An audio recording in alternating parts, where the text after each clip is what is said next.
shit. I'll tell you this right now, man. One of the most depressing places I've ever been to is the U.S. Airway terminal connecting out of Charlotte, North Carolina. I was taking the red eye in. Oh, my God, the fucking humanity that I saw. Oh, my God, people just sitting there. You know, guy comes in with I've been smoking fucking cigarettes my whole life, you know, with the tubes up his nose, carrying an oxygen tank. Somebody else sitting there, you know, with a plate of nachos. Right in her lap. Beautiful girl, just sitting there killing herself, just eating poison. Everybody just poisoning themselves. It was like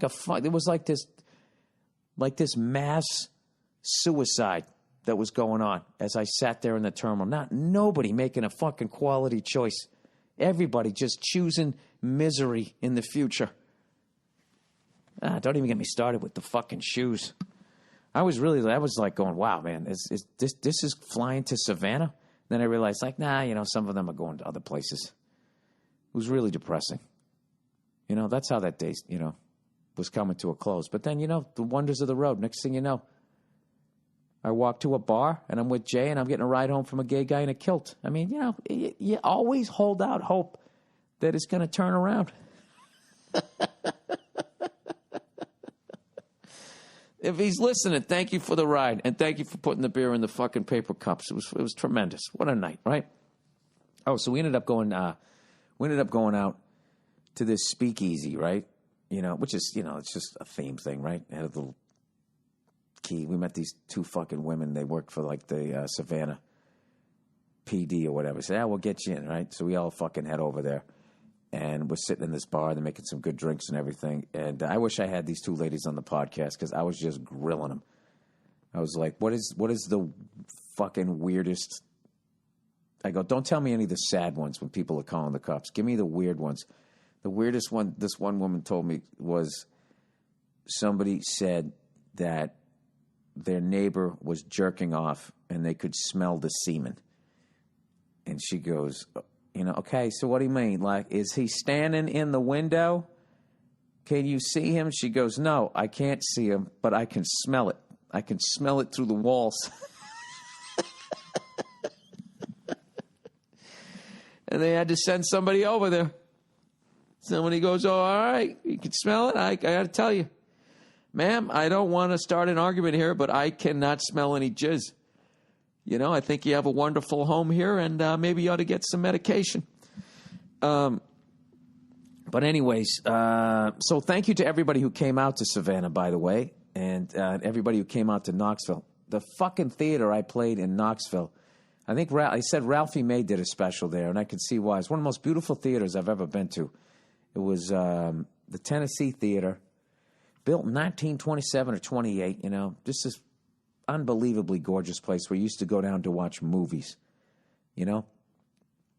I swear to God, if I could be alive back in the day, like, I think I would go back to when they first built a lot of these theaters that I played in, just to watch movies, knowing everybody gets dressed up. It's like a real big fucking deal. They had this giant Wurlitzer organ, and I forgot to look for the thing, to find out where it was. They got it refurbished. Sent it out to some maniac in Reno that redid the whole goddamn thing. He's like the guy, I guess, if you're gonna have your fucking giant Wurlitzer organ redone. And the crowd was phenomenal. You know what was hilarious? Was we were fucking on the way there. Law had such a big basketball fan. He wanted to fucking he wanted to go see like the Tennessee Volunteers trophy case, see Pat Summitt's, you know, trophies, like women's basketball. That's like how psycho into fucking basketball he is. And he ended up doing this Pat Summitt joke on the bus that had us dying laughing. But like, Verzi goes, dude, you got to do that on stage. And I said, Jay, don't do that on stage. Don't do that on stage. This is like their female Jesus. You don't do that. Don't do a dementia joke on there.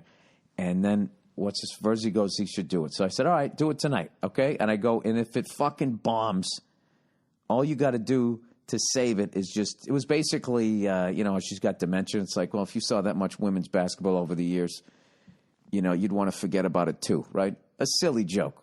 A silly joke, but if you say it in Knoxville, it's going to be a problem. Or if there's some cunt who blogs, they'll fucking flip out about it and where my grandfather has dementia and you made me sad Monday morning podcast T-shirt, right? And then all of a sudden there'll be a controversy, right?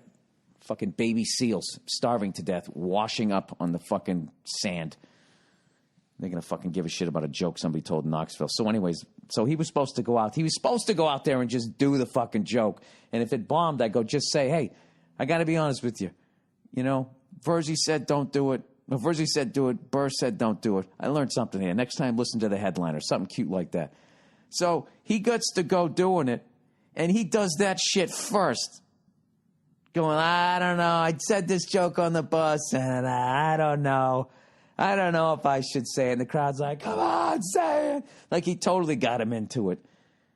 And it bugged me because then it ended up working. And then he said, Verzi's right. It's like, no, well, once you did the fucking UNICEF speech before the joke, you know, you're almost questioning their goddamn comedy manhood about whether they're going to laugh about it or not. But anyways, I'm just breaking their balls. We're having a good time out here. So, hey, Chattanooga people, if you listen to this today, let us know what there is to do out here. I've never been here. This is fucking cool, this tour, because I've only ever been to Nashville. And we actually drove up from Savannah on the bus. And it was so beautiful at one point going through some of these national parks. I was actually sitting up front. I felt like John Madden on my way to Green Bay for a game or something. I was sitting up there. Absolutely. Eastern Tennessee, southeast of Knoxville, fucking God's country. I'm telling you. If you can just deal with them fucking hillbillies out there, and you know every once in a while somebody's they're gonna be coming for you, you know? I don't know what goes on out there. I could never get Nia to live out there. She's a city girl. You know what I mean? The way I get nervous on a subway, she gets nervous when she sees the woods. So, you know the deal. You know, who's going to make who more miserable? She's going to make me more miserable. She wins, so we stay in the fucking city. Stay in a city, in a state where we're going to be out of water in a year. How funny is it that I just put in an immaculate bathroom at my house? Spent all my fucking money on it.